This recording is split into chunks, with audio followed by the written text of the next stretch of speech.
olhos, mentalizar o Cristo Jesus, pedindo permissão para a iniciação de mais um trabalho dos Ceareiros Incondicionais da Caridade, no sentido de estudo da doutrina espírita, para que possamos utilizar os nossos dias, do hoje, do amanhã e do futuro, para aplicar mais ainda os ensinamentos à base do amor, da caridade, do perdão. Assim, Jesus, conectando neste momento com os teus ceareiros, mandatários do amor em todo o plano terrestre, em especial, Senhor, aqui na nossa cidade, agradecendo aos irmãos da espiritualidade, presentes nos lares de cada um de nós, agradecendo as benesses recebidas, tudo que nós aurimos durante a pandemia de equilíbrio, de enfrentamento, de tranquilidade, que seja espargido sobre todas aquelas famílias que vivenciam neste momento momentos de dificuldade e desenvolvimento dessa patologia tão difícil, de tão difícil controle, cura e administração, servindo para nós como ensinamento profundo no vivenciar a suportação. Assim, Jesus, nós te agradecemos por esta oportunidade e te pedimos que o companheiro que usará da palavra na noite de hoje, conduzindo o estudo, também receba esta mesma proteção e que todos nós possamos auferir novos conhecimentos para aplicá-los em prática. Assim, Jesus, agradecidos por esta oportunidade, damos por iniciado os trabalhos no Centro Espírita Ceareiros da Caridade, embora nos nossos domicílios. Assim seja. Clica lá em cima para desativar. Não, aqui. Leva o cursor para lá, bem aqui. Cursor. Beleza, Rúlio? Vamos lá.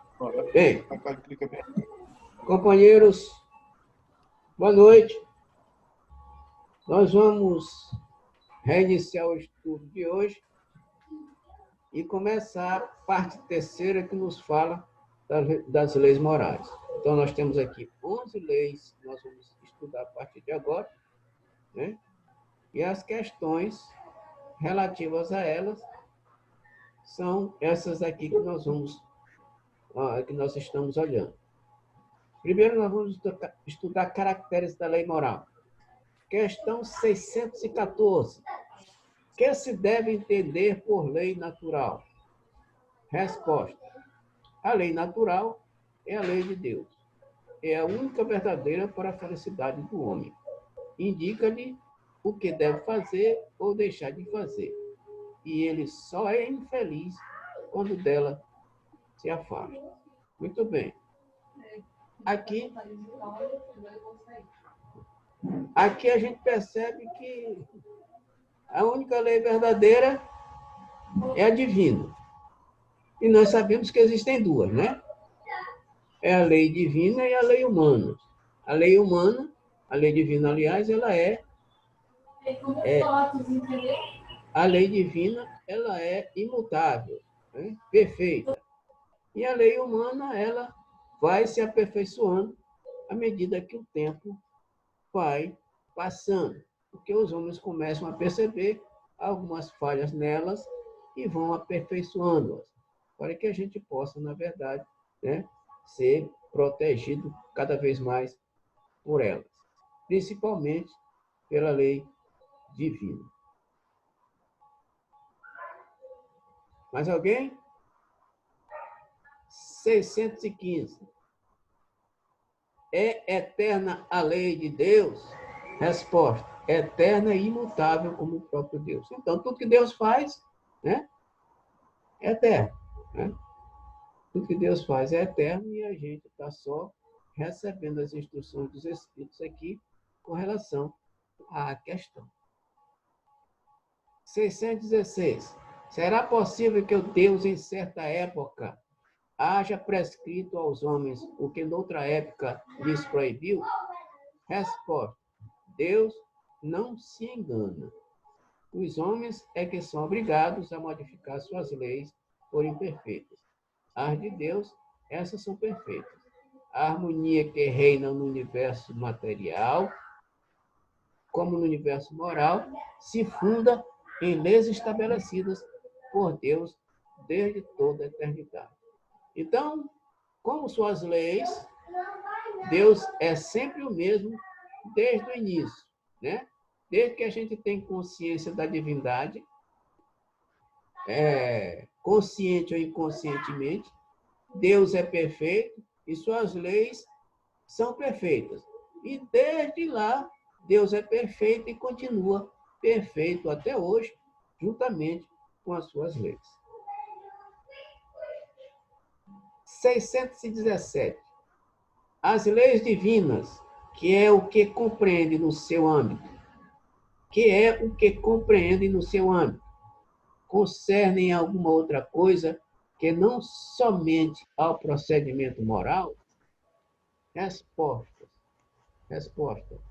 Todas as da natureza são leis divinas, pois que Deus é o autor de tudo.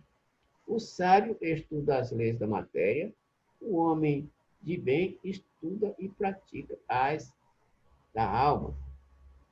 Então, o homem de bem se preocupa muito mais, logicamente, com as leis divinas, enquanto que o sábio estuda as leis da matéria, até para que a gente tenha conhecimento de algumas coisas, né, materiais, ou como se define a lei, como é que a lei procede em determinadas situações materiais, tanto falando a respeito dos homens, dos animais, das plantas e dos minerais.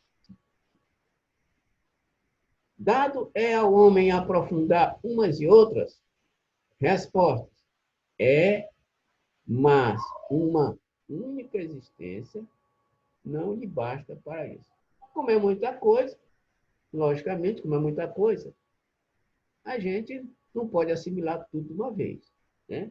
Porque a nossa existência na matéria é muito curta e nós precisamos de bastante tempo para a gente se envolver com ambas as leis, tanto as leis divinas quanto as leis materiais. E, para o nosso adiantamento moral, espiritual e intelectual, nós precisamos nos envolver com as duas. Nós precisamos nos envolver com elas duas. Comentário de Kardec a respeito da questão. Efetivamente, que são alguns anos para a aquisição de tudo o de que precisa o ser, a fim de se considerar perfeito, embora apenas se tenha em conta a distância que vai do selvagem ao homem civilizado, insuficiente seria, para tanto, a existência mais longa para que se possa imaginar. Ainda, com mais forte razão, o será quando curta, como é para a maior parte dos homens. Entre as leis divinas, umas regulam o movimento e as revelações da matéria bruta, as leis físicas, cujo estudo pertence ao domínio da ciência. As outras dizem respeito especificamente ou especialmente ao homem considerado em si mesmo e nas suas relações com Deus e com seus semelhantes. Contém as regras da vida do corpo, bem como as da vida da alma. São as leis morais. Então, complementando o que ele está falando, aliás, né, ele está explicando para nós que é exatamente isso. Né? Nós precisamos das duas para adiantar o nosso aprimoramento espiritual e nosso aprimoramento moral e intelectual, mas o tempo é curto e nós precisamos de um tempo mais longo, ou seja, bastante longo, para que a gente possa assimilar o máximo de ambas as duas leis. 618. São as mesmas para todos os mundos, as leis divinas? Resposta. A razão está a dizer que devem ser apropriadas à natureza de cada mundo e adequadas ao grau de progresso dos seres que os habitam. Bem, aqui está nos informando que cada mundo tem uma lei diferente, né? Cada mundo tem uma lei diferente. E isso por conta da diferença de evolução que existe em cada mundo, em cada planeta, em cada globo terrestre, cada globo, cada planeta. Então, aqui é a confirmação de que existe essa diferença. Conhecimento da lei natural. A todos os homens facultou Deus os meios de conhecerem sua lei, sua lei? Resposta. Todos podem conhecê-la, mas nem todos a compreendem. Os homens de bem, os que se decidem a investigá-la, são os que melhor compreendem. Todos, entretanto, a compreenderão um dia, porquanto forçoso é que o progresso se efetue. Bom, aqui a gente percebe que tem uns que não compreendem ou por orgulho, né? Ou por orgulho, ou por imperfeição moral. Porque, às vezes, os cientistas leem determinadas situações, ou têm conhecimento dessas determinadas situações, e, às vezes, não aceitam. Né? Não aceitam ou, entre aspas, criticam. E o orgulho, muitas das vezes, ofusca a nossa vista. Quanto mais orgulhosos nós somos, mais difícil nós entenderemos estas leis. Porque, às vezes, o homem se acha, né, acha até que Deus não existe. E suas leis, né, podem não ser compreendidas nessa situação. Mas, como disse Jesus, para os humildes, sim, estas revelações serão concedidas. Os mais humildes, mesmo cientistas, se são humildes, eles têm condições de compreender a natureza das leis divinas. Comentário de Kardec. A justiça das diversas encarnações do homem é uma consequência deste princípio, pois que, em cada nova existência, sua inteligência se acha mais desenvolvida e ele compreende melhor o que é bem e o que é mal. Se numa só existência tudo lhe devesse ficar ultimado, qual seria a sorte de tantos milhões de seres que morrem todos os dias no embrutecimento da selvageria ou nas trevas da ignorância, sem que deles tenha dependido o se instruírem? Ou seja, a instrução, né, o conhecimento dessas leis, tanto divinas quanto naturais, quanto humanas, elas podem, inclusive, ajudar na salvação ou na saúde das pessoas, do povo de forma geral. Por isso, é importante o conhecimento dela. Segundo Kardec, comentando a questão. 620. Bom, aqui tem questões que podem ser faladas com relação à saúde humana e com relação à justiça humana. E tem 2 craques aí, né, no nosso grupo, que podem muito bem falar a respeito disso, na hora que for necessário ou quando acharem conveniente. Né? Como eu sou apenas professor Otton e companheiro, o coordenador, né? Mas tem gente que entende muito mais de ciência biológica e ciência do direito do que eu aqui presente, né? Que está falando. Muito bem. Então, podemos continuar? Então, vamos lá. 621. Onde está escrita a lei de Deus? Essa questão é linda. Né? A questão é uma maravilha. Na consciência. Isso quer dizer, meus companheiros, que aonde a gente for, isso quer dizer que aonde a gente for, a gente leva a nossa consciência e a lei divina. Isso quer dizer também que a gente não pode fugir dela. Onde a gente estiver, lá estará a lei divina e a nossa consciência para nos ajudar ou nos acusar quando nós entrarmos contrários ou formos de encontro a essa lei.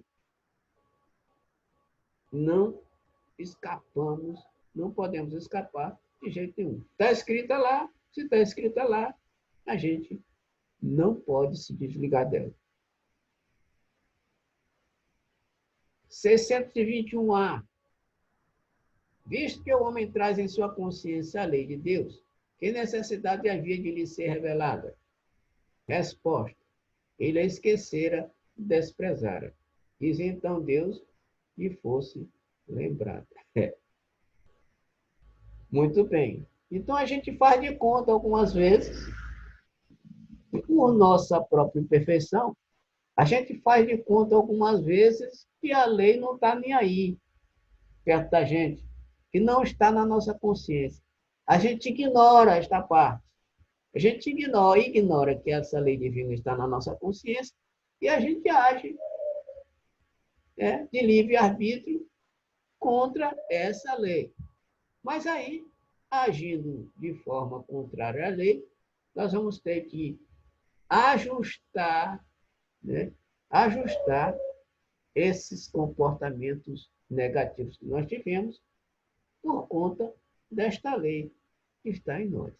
E nós mesmos vamos pedir mais cedo ou mais tarde para ajustarmos estas contas que nós contraímos numa hora passada, numa hora anterior. 622. Confiou Deus a certos homens a missão de revelarem a sua lei? Resposta. Indubitavelmente. Em todos os tempos, houve homens que tiveram essa missão. São espíritos superiores que encarnam com o fim de fazer progredir a humanidade. Bem, nós percebemos aqui que muitos chamados missionários ajudaram a divulgar as leis divinas para nós. Os grandes missionários só fizeram, através dos seus comportamentos e das suas palavras, esclarecer para nós o que nós deveríamos fazer na nossa vida. Conselhos, caminhos que eles seguiram, mostrando-nos que o rumo é este, mostrando que nós devemos seguir esta estrada, a fim de que a gente também, quanto eles, possamos chegar ao grau superior de evolução. Mas, como nós ainda temos o nosso livre-arbítrio, aliás, nós temos o nosso livre-arbítrio, graças a Deus, a gente escolhe se quer segui-los ou não.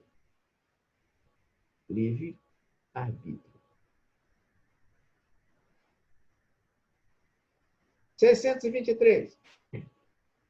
Os que hão pretendido instruir os homens na lei de Deus não se têm enganado algumas vezes, fazendo-nos desviar-se por meio de falsos princípios?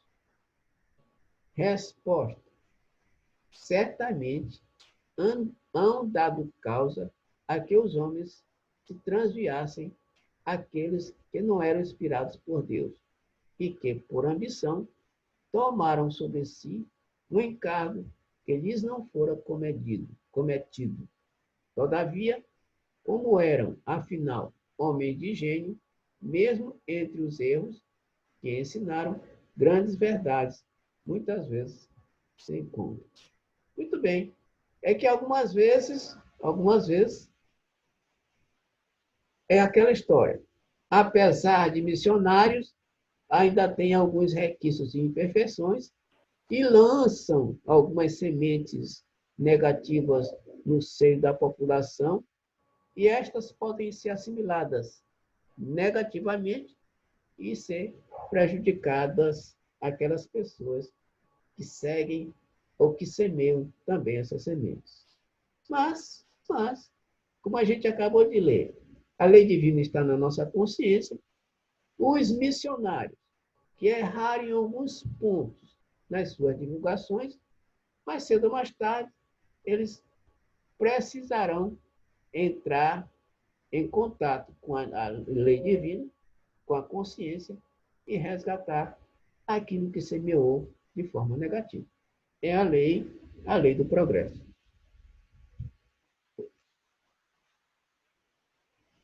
Seiscentos e 24. Qual o caráter do verdadeiro profeta?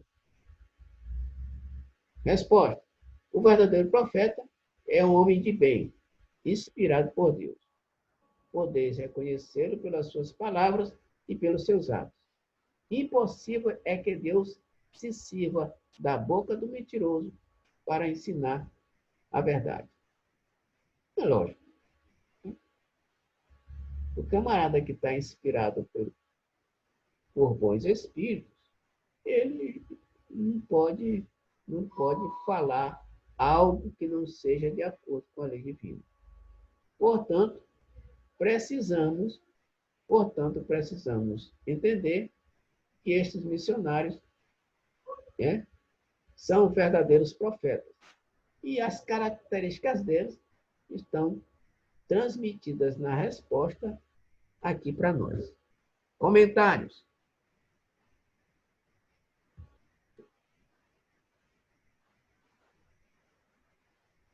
Nada? Questão 625. Esta é linda também. Questão 625. Qual o tipo mais perfeito que Deus tem oferecido ao homem para lhe servir de guia e modelo? A resposta é muito simples, mas grandiosa. Resposta: Jesus. E que Kardec comenta a respeito da questão.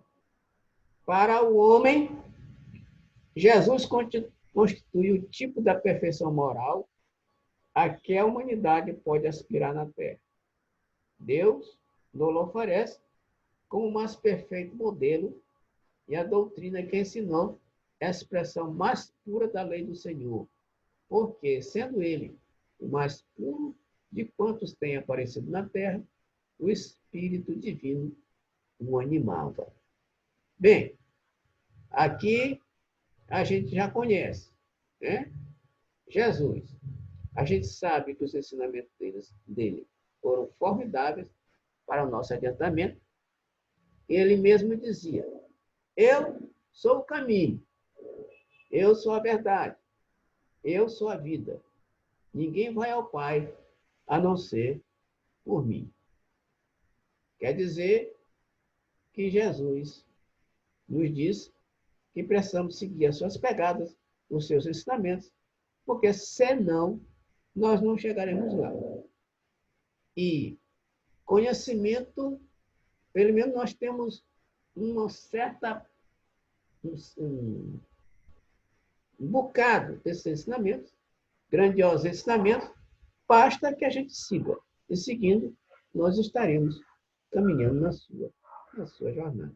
Ele também disse: eu sou a verdade e a vida. Ele também disse, né, que ele era a verdade e a vida. E assim, sendo ele a verdade, nós precisamos seguir sempre a verdade. Comentários? Kardec continua comentando. Quanto aos que, pretendendo instruir o homem na lei de Deus, o têm transviado, ensinando-lhes falsos princípios, isso aconteceu por haverem deixado que os dominassem sentimentos de demasiado terreno e por terem confundido as leis que regulam as condições da vida da alma com as que regem a vida do corpo. Muitos hão apresentado como leis divinas simples leis humanas, estatuídas para servir às paixões e dominar os homens. Comentários? 626. Só por Jesus foram reveladas as leis divinas e naturais. Antes do seu aparecimento, o conhecimento dessas leis, só por intuição os homens o tiveram? Resposta: já não dissemos que elas estão escritas por toda parte, desde os séculos mais longínquos, todos os que meditaram sobre a sabedoria não podido compreendê-las e ensiná-las. Pelos ensinos, mesmo incompletos, que espalharam, prepararam o terreno para receber a semente. Estando as leis divinas escritas no livro da natureza, possível foi ao homem conhecê-las, logo que as quis procurar. Por isso é que os preceitos que consagram foram, desde todos os tempos, proclamados pelos homens de bem. E também por isso é que elementos delas se encontram, se bem que incompletos ou adulterados pela ignorância, na doutrina moral de todos os povos saídos da barbárie. Bom, então, o pessoal que vinha antes, os precursores vinham preparando esta semente. A semente principal, que é, como já foi anteriormente comentado, Jesus. A semente principal é Jesus, e eles vinham preparando o caminho de Jesus para que, quando Jesus chegasse aqui, a humanidade estivesse melhor preparada para entender aquilo que o mestre de todos, né, o mestre maior, tinha para nos ensinar. Apesar de que muitos ainda, né, deturpam esses ensinamentos e fazem uma confusão tão grande que fazem com que as pessoas não compreendam realmente o significado da lei divina. Comentário. 627. Uma vez que Jesus ensinou as verdadeiras leis de Deus, qual a utilidade do ensino que os Espíritos dão? Terão que nos ensinar mais alguma coisa? Boa pergunta. Resposta. Jesus empregava a miúde, na sua linguagem, alegorias e parábolas, porque falava de conformidade com o tempo e os lugares. Faz-se necessário agora que a verdade se torne inteligível para todo mundo. Muito necessário é que aquelas leis sejam explicadas e desenvolvidas. Tão poucos são os que as compreendem e ainda menos os que a praticam. A nossa missão consiste em abrir os olhos e os ouvidos a todos, confundindo os orgulhosos e desmascarando os hipócritas, os que vestem a capa da virtude e da religião, a fim de ocultarem suas torpezas. O ensino dos Espíritos tem que ser claro e sem equívocos, para que ninguém possa pretextar ignorância e para que todos o possam julgar e apreciar com razão.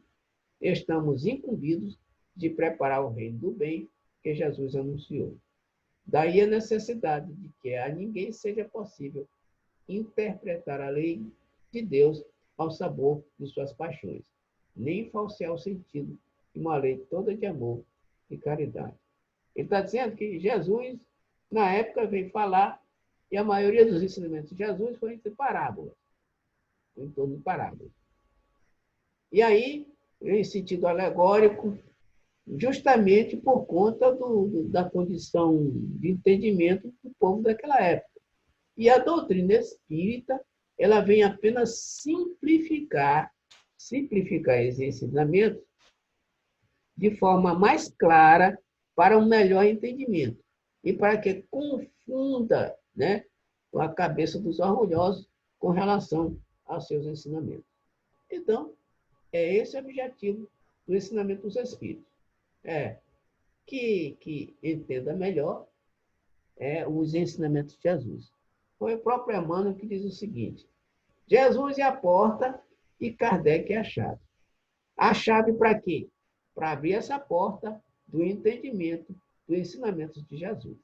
Isso nós vimos na psicografia de Chico Xavier, o Emmanuel nos dando este maravilhoso recado.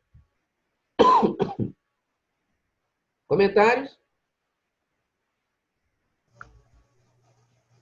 628. Porque a verdade não foi sempre posta ao alcance de toda a gente. Resposta.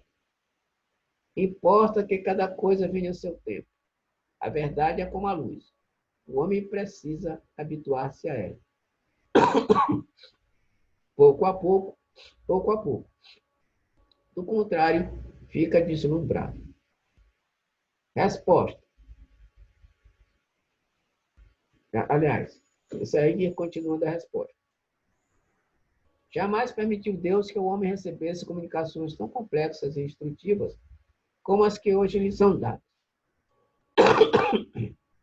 Havia, como sabeis, na antiguidade, alguns indivíduos possuidores do que eles próprios consideravam uma ciência sagrada, e da qual faziam mistério para os que, aos seus olhos, eram tidos por profanos.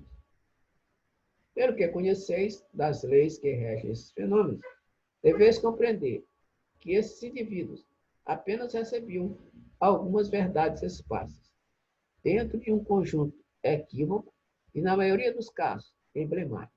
Entretanto, para o estudioso, não há nenhum sistema antigo de filosofia, nenhuma tradição, nenhuma religião que seja desprezível, pois em tudo há germes e grandes verdades que, se bem pareçam contraditórias entre si, dispersas se acham em meio de acessórios sem fundamento, facilmente coordenáveis, se vos apresentam, graças à explicação do Espiritismo,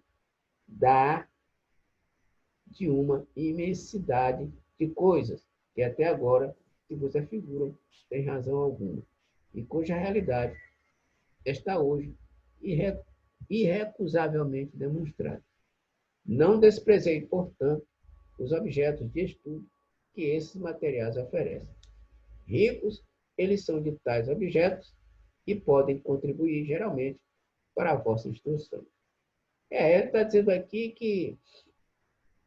Eles estão dizendo aqui que em todo canto existe um pedaço da verdade. Ninguém está com a verdade total. A religião católica não está, a religião evangélica não está, o espiritismo não está. Então, tudo tem uma certa verdade. E o que a gente que nos cabe fazer é o seguinte: entrar em contato em todas elas, caso seja possível, e retirar o que é bom. Foi Paulo que disse: examinar de tudo e retende o que for bom. Ou seja, naquilo que a gente examinar, seja desta religião A, da religião B, da religião C, da religião D, etc., nós vamos encontrar alguma verdade que possa acumular no nosso histórico, no nosso arcabouço espiritual, a fim de que a gente atinja aos poucos a verdade verdadeira, a fim de que a gente não fique ofuscado se a gente recebesse a verdade de uma vez por toda, completa. Então, é como se, no caso de Paulo, a gente recebe a verdade de forma muito grande, de imediato, a gente se cega, a gente fica cego. É o caso de quando Paulo se encontrou com Jesus às portas de Damasco. Jesus, no plano espiritual, se apresentou para ele, né? E ele ficou cego de tanta luz. Ou seja, Jesus não é a verdade? É. E ele ficou cego, Paulo ficou cego, porque a verdade veio com tanta luz e o deixou cego. Então, nós precisamos receber essa verdade aos pouquinhos, a fim de que nós não estejamos deslumbrados. Comentários? Muito bem. Eu queria alguém para me ajudar na leitura a partir do bem e do mal. Quem se candidata? Eu vou proceder à leitura. Vamos lá. O bem e o mal. Questão 629. Que definição pode se dar da moral? A moral é a regra de bem proceder, isto é, de distinguir o bem do mal. funda-se na observância da lei de Deus. O homem procede bem quando tudo faz pelo bem de todos, porque então cumpre a lei de Deus. Bom, essa questão do que é moral, isso suscita tratados e mais tratados sob o ponto de vista filosófico, né? Por quê? Porque, normalmente, cada um tem uma concepção do que seja moral. Mas os espíritos nos fornecem uma definição muito precisa, né? Quando nos diz que ela se consubstancia numa regra de bem proceder, isto é, de distinguir o bem do mal. Em outras palavras, sob o ponto de vista valorativo, sob o ponto de vista da axiologia, nós poderíamos, sem embargo, dizer que a moral, ela equivale à observância da lei de Deus pelo homem, tá? No sentido de que se busque, eventualmente, os meios, os recursos para que se proceda como homem de bem, realizando o bem por tudo e por todos. Mais alguém?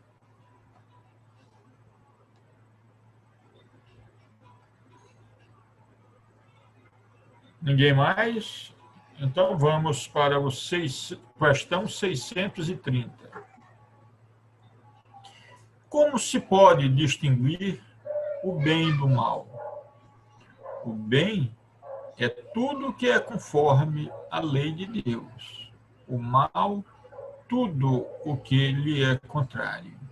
Assim, fazer o bem é proceder de acordo com a lei de Deus. Fazer o mal é infringi-la. Tá? Então, nós observamos que essa questão 630 ela é autoexplicativa. Tá? Então, todos a compreendem a simples leitura da mesma. Então, quando nós obramos, quando nós realizamos o bem, estamos agindo conforme a lei de Deus. Na medida em que nos voltemos, para usar aquela expressão dos filmes do Star Wars, para o lado negro da força, estamos indo em desacordo à lei de Deus.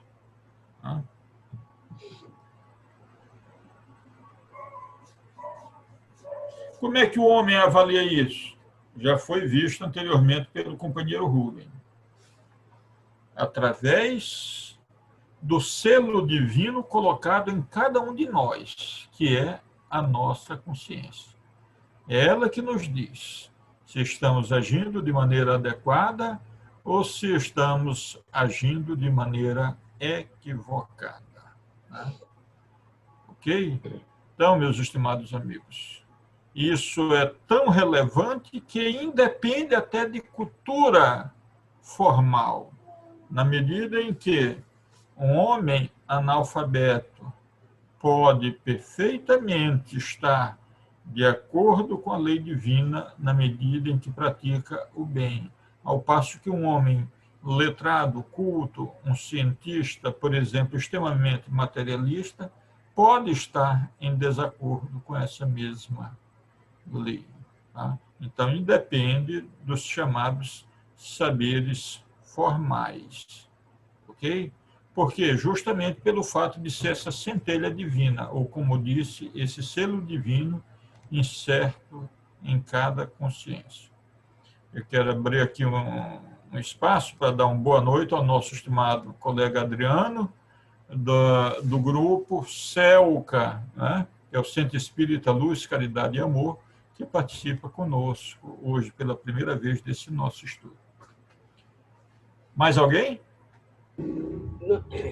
Bom, não é simples. Não é tão simples a coisa. A questão é por que a gente não faz. A coisa não é muito simples, é simples até demais, que chega até a assombrar e deixar a gente meio com medo e confuso. É simples.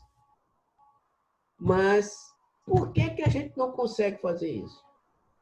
A resposta poderia ser porque a gente está muito... Diga. A prática de um exclui o outro, não é isso? Isso mesmo. Mas há um ponto de referência que ele fez alusão nas duas perguntas, que é Deus. Certo. Crendo em Deus, seguindo as suas leis, você está praticando o bem, né? Isso. É a referência aí para distinguir o bem do mal. E essa distinção, Deus deu a inteligência para isso. Tá. Perfeito, André. Então, bem, vamos para a bem. seguinte. Muito bem.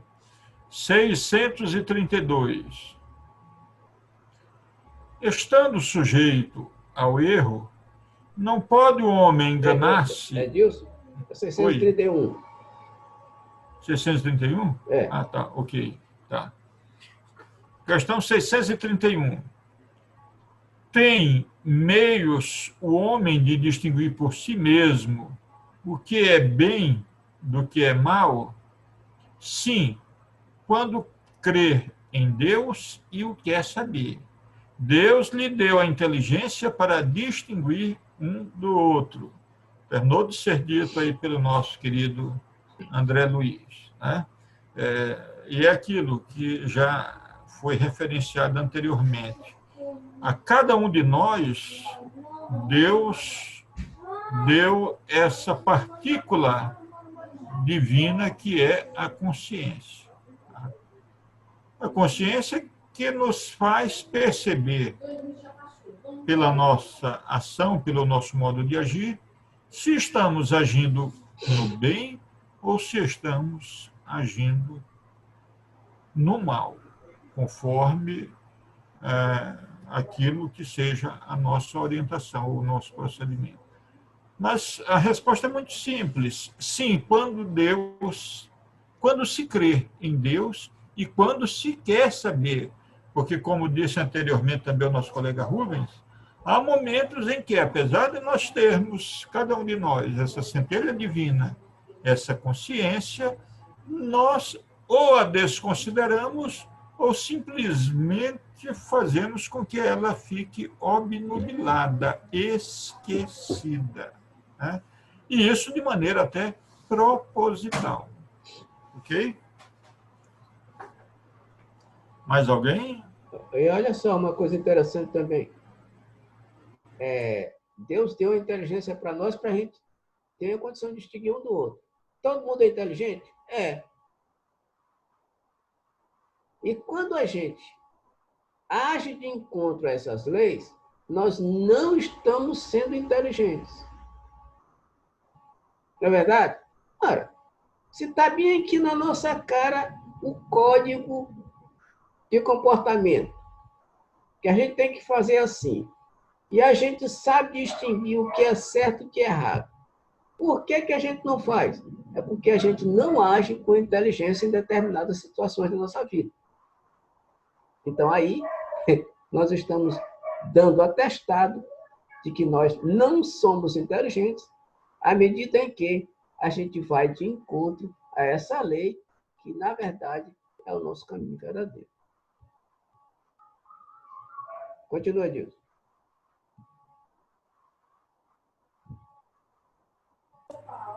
Estando sujeito ao erro, questão 632, estando sujeito ao erro, não pode o homem enganar-se na apreciação do bem e do mal e crer que pratica o bem, quando em realidade pratica o mal?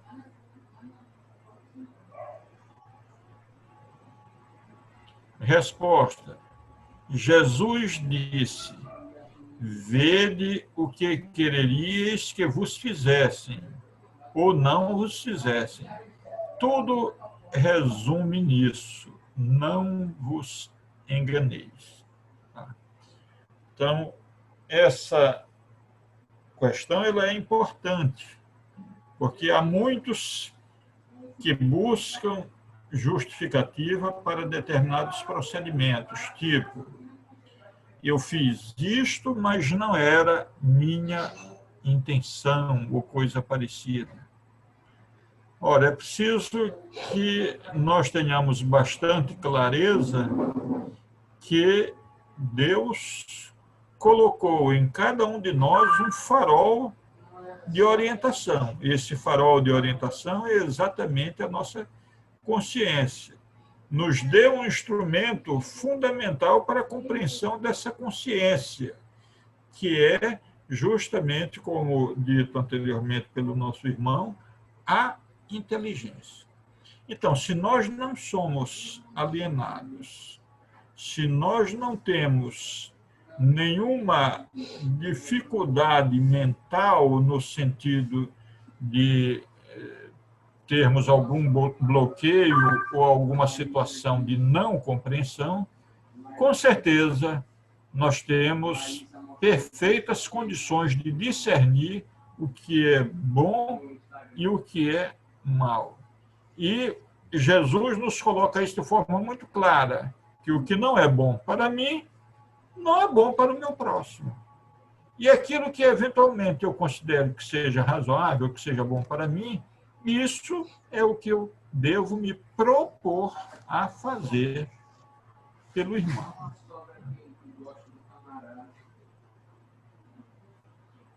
Mas Edilson, não,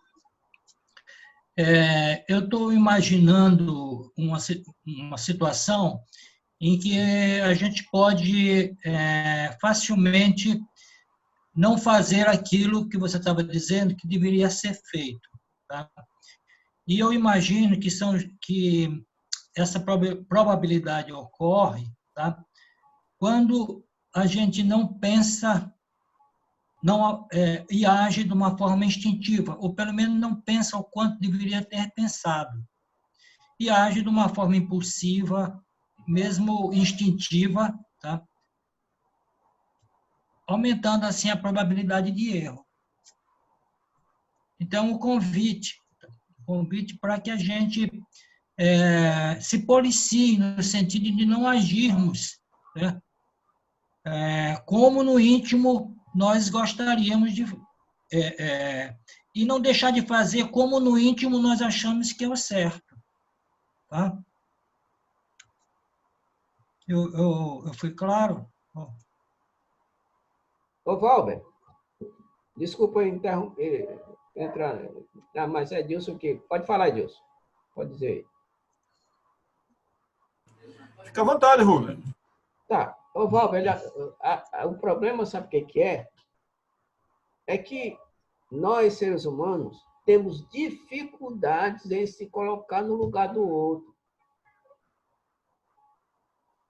Quando a gente consegue se colocar no lugar do outro, a gente começa a perceber a coisa diferente. Quero um exemplo? Algum tempo atrás, o fantástico A Globo fez uma experiência com jovens que foi feito neles maquiagem como se eles fossem velhos. E com as dificuldades que colocaram nas pernas, no corpo do jovem maquiado, com dificuldades para ele se locomover e tal. Como se fossem velhos realmente. E aí, depois da experiência, os jovens perceberam a dificuldade que tem os velhos, os velhinhos, quando andam em ônibus, quando andam em determinados locais. E também eles perceberam que, colocando-se no lugar de um velhinho, quanta dificuldade eles não percebem para conviver com esta fase da nossa vida. Inclusive, teve pessoa que participou do programa que disse que, a partir daquela experiência, eles começaram a se colocar no lugar das pessoas idosas.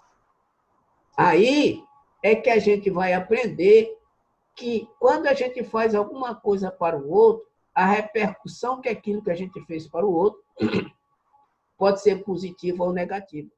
Mas, enquanto a gente não tiver essa consciência de se colocar no lugar do outro, a gente nunca vai, né, perceber a dificuldade. Aí a gente vai ir de encontro às leis divinas e fazer com o outro aquilo que nós não devíamos. Essa seria a questão mais preciosa da gente perceber. Colocando-se no lugar do outro, pronto, a situação acaba totalmente.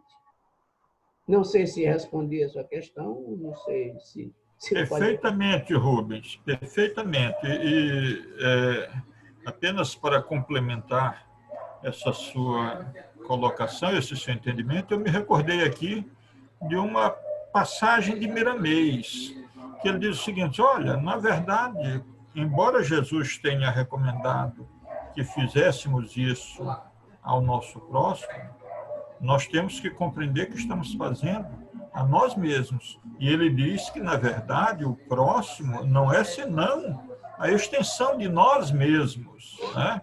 E isso que você falou, Rubens, vai exatamente se casar com a questão da empatia, da alteridade que nós devemos ter uns em relação aos outros. Mais alguém? Então, passemos para a seguinte, questão 633. A regra do bem e do mal, que se poderia chamar de reciprocidade ou de solidariedade, é inaplicável ao proceder pessoal do homem para consigo mesmo? Achará ele, na lei natural, a regra desse proceder e um guia seguro? Resposta dos Espíritos. Quando comeis em excesso, verificais que isso vos faz mal. Pois bem, é Deus quem vos dá a medida daquilo que necessitais. Quando excedeis dessa medida, sois punidos. Em tudo é assim. A lei natural traça para o homem o limite das suas necessidades. Se ele ultrapassa esse limite, é punido pelo sofrimento. Se atendesse sempre a voz que lhe diz basta, evitaria a maior parte dos males cuja culpa lança a natureza. Então, o que é que nós observamos nessa questão? Que, na verdade, todos os meios, todos os recursos estão proporcionados por Deus para que nós vivamos em equilíbrio. Basta que observemos aquela prescrição do Mestre Jesus já vista anteriormente. Entretanto, quando nós nos excedemos ou quando nós agimos em sentido contrário, o resultado é a necessidade de reparação, é a necessidade de expiação, algumas vezes, justamente para nos manter numa situação de equilíbrio, porque Deus quer que nós sejamos os construtores da nossa própria evolução, tá? Do nosso crescimento moral. Bom, quando nós nos excedamos no modo de agir, a única forma que temos de efetivamente sanar esses equívocos, tá, é justamente submetendo-nos à situação das dores e dos sofrimentos, que são excelentes professores, embora nós não o entendamos como tal, na nossa ignorância, né?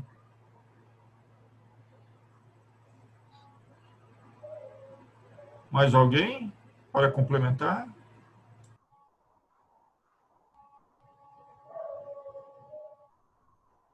Continua, então. Podemos seguir? Sim, pode seguir. Ninguém se manifestou? Então vamos, Rubens. Seria agora 635. Né? É 34. Ah, não. Ah, essa mesmo, desculpa, perdão. 634. Por que está o mal na natureza das coisas? Falo do mal moral. Não podia Deus ter criado a humanidade em melhores condições? Resposta. Já que dissemos, os espíritos foram criados simples e ignorantes. Deus deixa que o homem escolha o caminho. Tanto pior para ele se toma o caminho mau. Mais longa será sua peregrinação. Se não existissem montanhas, não compreenderia o homem que se pode subir e descer. Se não existissem rochas, não compreenderia que há corpos duros. É preciso que o espírito ganhe experiência. É preciso, portanto, que conheça o bem e o mal. Eis porque se une ao corpo. Então, baixa um pouquinho mais aí, Rui, só para ver a questão. Tá. Então, a questão é formulada da seguinte forma: por que está o mal na natureza das coisas? Falo do mal moral. Não podia Deus ter criado a humanidade em melhores condições? É evidente que Deus tudo pode. E ele poderia ter nos criado, sim, em condições, entre aspas, mais favoráveis. Mas aí vem a grande questão: qual seria o nosso mérito em relação a isso? E, por outro lado, está numa suposta bem-aventurança imerecida, será que não nos deixaria vazios? Será que não nos deixaria incompletos?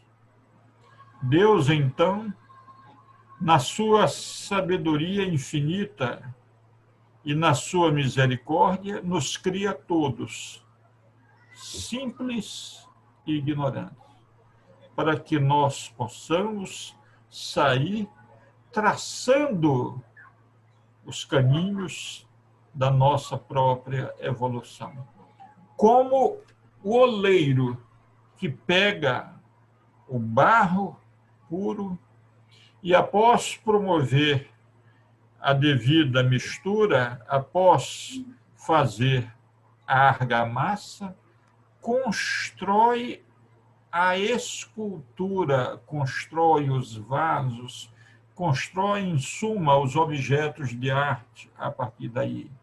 Da mesma forma, Deus nos colocou a vida enquanto possibilidade de crescimento como essa matéria bruta, para que nós a aperfeiçoemos até o ponto de alcançarmos as esferas crísticas a todos, destinadas naturalmente após a depuração, após o aperfeiçoamento na vida, nas vidas materiais, já que não é apenas em uma que se dá, mas em várias.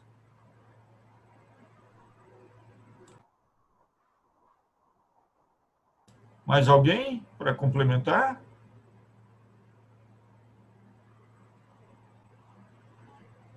O professor Otton não quer se manifestar?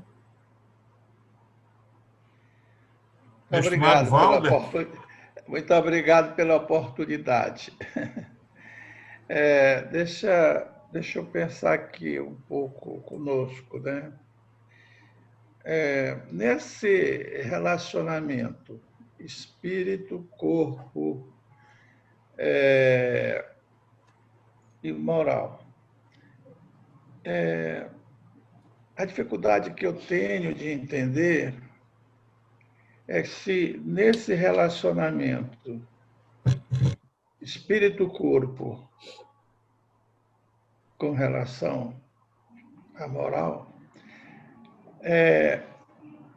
o aperfeiçoamento está ocorrendo por parte do espírito ou está ocorrendo por parte do corpo humano, do homem, com relação à moral? Quer dizer, espírito-homem tem um eixo que tem que ser seguido, a moral, para saber o que é o bem e o que é o mal. E nesse relacionamento espírito e o ser humano, quem está se aperfeiçoando? É o espírito? É o homem? Ou são os dois? Professor, eu digo que é o espírito. Eu digo porque o corpo, ele é finito, né? Tá? Enquanto o espírito não. São, segundo a literatura, são as sucessivas reencarnações que vão proporcionando esse aperfeiçoamento ao espírito. O corpo não, o corpo ele desfaz-se, né? A minha dúvida, Valga, é a seguinte: se o espírito é uma faísca da mente divina, né? É o Espírito Santo, né? Ele por ser santo, fazer parte da consciência divina, ele não já é perfeito? Dá licença aqui, ó. A gente acabou de ler, professor, aqui na resposta, que o espírito foi criado simples e ignorante. Isso significa dizer que ele ainda não está perfeito. Não é perfeito. Para que ele chegue à perfeição, ele vai passar por todas estas experiências, tanto para o bem e para o mal, até chegar à evolução total. Porque, segundo nosso conhecimento, a doutrina nos informa que nós não somos perfeitos em espírito, porque nós somos criados simples e ignorantes. Aí, a partir daí, é que a gente, como falou o companheiro Edilson, a partir daí, nós vamos trilhando e construindo o nosso destino. Mas isso vai depender pura e exclusivamente do nosso livre-arbítrio. Se nós continuarmos escolhendo o mal, nós vamos demorar a chegar a essa perfeição. Mas se nós, de vez em quando, continuamos experimentando o bem e o mal, e mais tarde chegarmos à conclusão de que o nosso caminho realmente é o bem, então nós chegaremos a essa perfeição tão aguardada, tão esperada. Porque esse é o destino de todo espírito humano, de todo espírito, chegar à perfeição. Mas para chegar lá, precisa, né, passar e batalhar por ambos esses caminhos para adquirir experiência e distinguir, na verdade, qual é o seu principal objetivo. Chegando à perfeição, Rubens, sim, ele volta a Deus? E, professor Otto, sabe o que eu estou pensando aqui?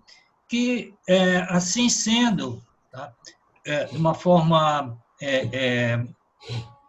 homogênea, digamos assim, seria muito cômodo. A pessoa não teria mais... Poderia ficar no bem bom, como se diz. Não é? Já que somos parte do divino, então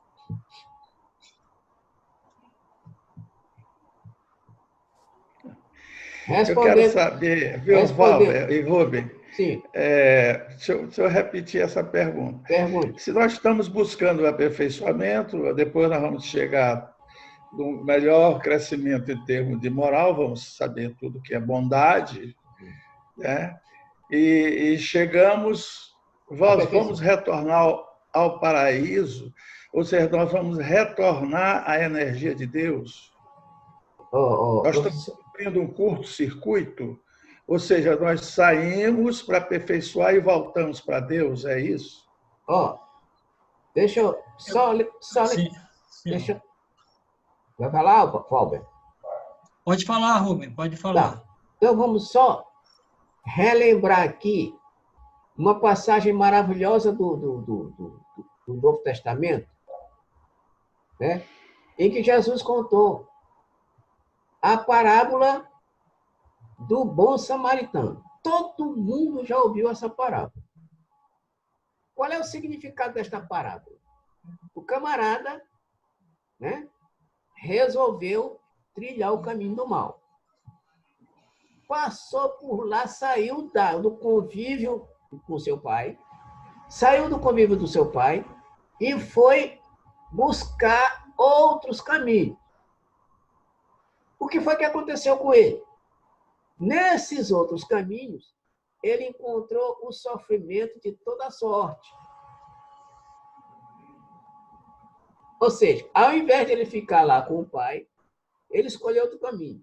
E percebeu, depois de muito tempo de sofrimento, que ele devia ficar lá com o pai.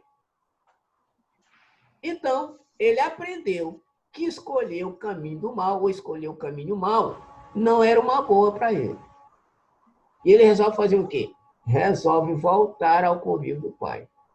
Então, professor, a pergunta que você está fazendo é o seguinte, você responde desse jeito. Nós somos espíritos criados simples e ignorantes, né? E aí, essa parábola, ela coincide exatamente com o Jardim do Éden. Coincide exatamente com o Jardim do Éden. O que é o Jardim do Éden? Deus criou, né, o homem e a mulher e disse, olha, vocês podem tudo aqui com exceção daquilo. O que foi que aconteceu? Eles escolheram o caminho da desobediência. Escolheram o caminho da desobediência e foram expulsos do paraíso. Chegaram, foram expulsos e tiveram que passar por muito sofrimento. E esses sofrimentos vão mostrar para eles que eles escolheram errado. E a partir do momento que eles voltam, olha só, a partir do momento em que eles percebem que escolheram errado, eles tendem a voltar para o seio do Pai. Assim mesmo vai acontecer conosco. Depois de chegarmos à perfeição, a gente volta para o convívio do Pai maior. Professor? Só para finalizar, Professor? Ou não? Eu estava aguardando que eu quero dizer, mas eu vou ser curto. É que eu li a Joana de Ângeles, tá? E ela assegura que esse é o nosso destino, a nossa finalidade, tá? Essa união com o divino. E que essas encarnações, elas constituem, assim, como que degraus em que nós nos aperfeiçoamos para chegarmos finalmente à comunhão, digamos, ao encontro com o Pai. Mas, Valber, deixa eu te fazer uma pergunta. Qual é a origem do espírito? Ele vem de onde? Aí o senhor tem mais explicações do que eu, porque aí me foge. Eu sei que é uma energia, mas não sei, não tenho informação a respeito. Não... Professor Otton, eu quero intervir aqui nesse debate interessante para, mais uma vez, reforçar aquilo que o nosso querido Rubens colocou ali na parábola do filho pródigo. O Espírito, inequivocamente, vem da essência divina, mas vem para se aperfeiçoar e, como disse o companheiro, voltar a essa essência. É importante pegar novamente essa questão do filho pródigo para ver o seguinte: depois de muitas dores e sofrimentos, tendo passado fome, tendo dividido o repasto com porcos, tá? E em que às vezes até mesmo as bolotas lhe eram negadas na medida em que precisavam cevar os animais. Então, após toda uma jornada de sofrimento e reflexão, ele cai em si e volta todo desgrenhado. Essa expressão mesmo, todo desgrenhado. Volta com barba por fazer, volta desnutrido, volta sofrido. Do mesmo modo como nós ultrapassamos alguns estágios já anteriores à nossa própria condição de momento. Convém lembrar que éramos extremamente embrutecidos lá no homem de Neandertal, antes mesmo nos australopitecos, e até chegarmos a essa face bonita que tem hoje o nosso estimado Valbert, por exemplo, aí parece um Richard Gere, né? Entendeu? Quer dizer, então, observe que houve uma evolução também em nossos corpos, ok? Tá? Então, nós somos hoje bem melhores do que éramos provavelmente nesse período próximo ao Cretáceo, que eu estou mencionando para o querido irmão. E o que será de nós quando alcançarmos as angelitudes? Vamos estar nos inserindo exatamente nesse contexto que o Valbert colocou ainda há pouco, que a Joana de Ângeles coloca. Vamos estar voltando para a nossa essência. Não, só para finalizar, meu querido professor, que eu não quero polemizar muito. Não, mas... tem muita coisa para a gente conversar, né? Qual a origem dos espíritos? A origem dos origem. Os espíritos... Essa música é finalizada. Embora seja uma energia... Tá? Uma energia vem da energia primordial, que é Deus, meu querido companheiro. Então, depois desse aperfeiçoamento, ele volta para Deus. Pronto. Então, fechou o curto-circuito que eu queria falar. Isso, professor. Muito obrigado, obrigado. Repetindo, professor, repetindo. Quando os espíritos nos disseram que os espíritos foram criados simples e ignorantes, quem criou os espíritos? Deus, logicamente. Deus criou os espíritos, simples e ignorantes. Então, Deus criou os espíritos. Então, qual é a origem do espírito? A origem de tudo. Aliás, o professor, nós sabemos que a origem de tudo, de quem é a origem de tudo? É de Deus. E, logicamente, o espírito não poderia ser de outra forma. Então, a origem do espírito é Deus. Como assim? Como a gente percebe e sabe que a origem de tudo é do próprio Deus. Ok? Meu querido Rubens, eu observo aqui que já estamos às 8h40, né? Isso. Eu acho bom então, que a gente... Né? Quer dizer... então, nós vamos parar aqui na 635, né? Perfeito. Ok?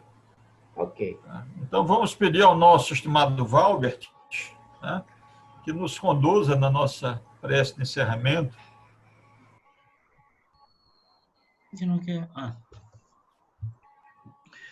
Então, vamos todos nós elevar-nos, procurando sintonizar-nos com o divino, tá?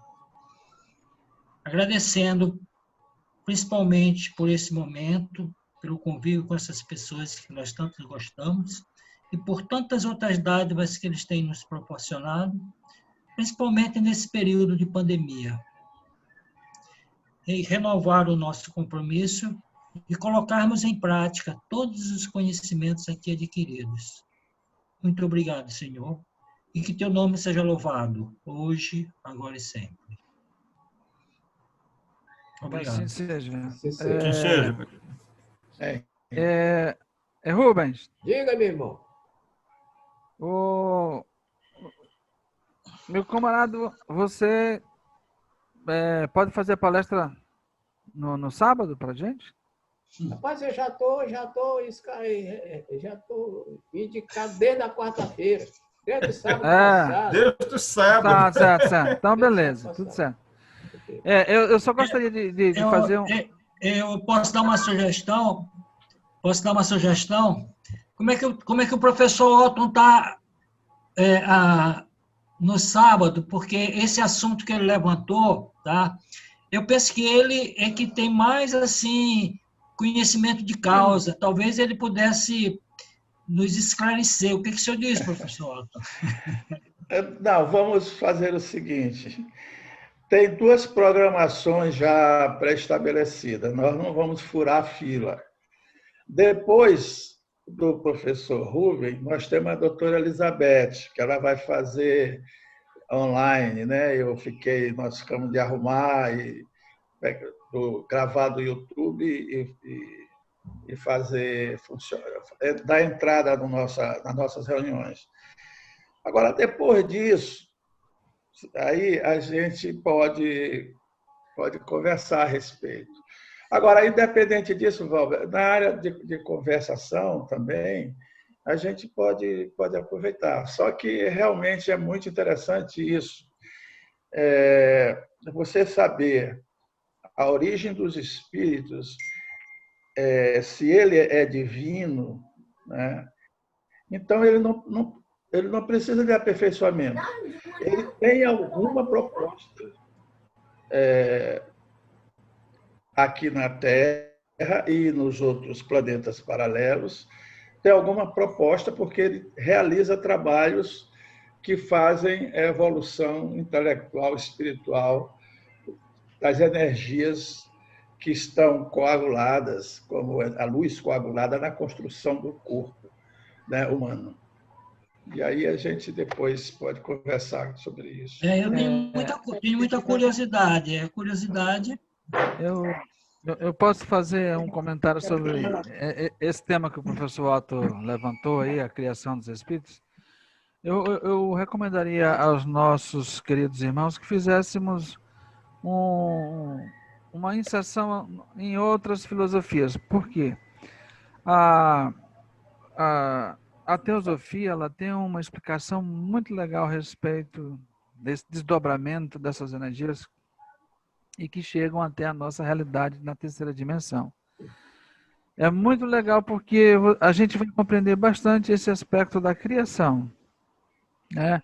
Era um pouco diferente do que a gente viu nos comentários de Urântia, professor, mas é um negócio muito legal, porque você parte das fases etéricas da formação do planeta, inclusive dos espíritos, que passam por esse processo que o Mestre Jesus falou, dos neandertais, aí, dos homens das cavernas, etc., até chegarmos nesta corporificação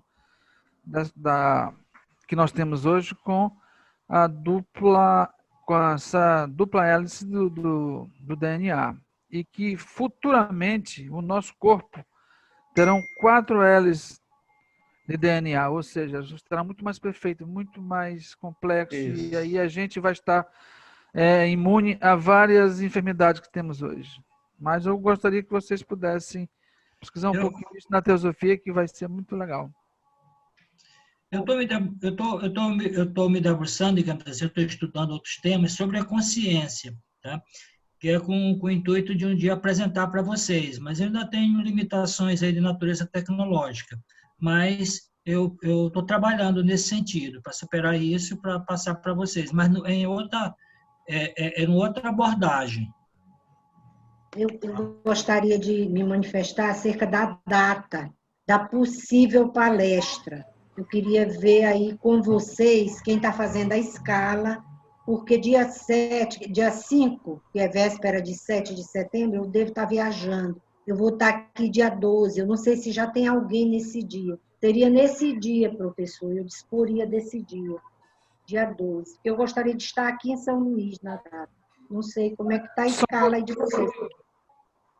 Já tem alguém. O nosso presidente, aí, o nosso professor,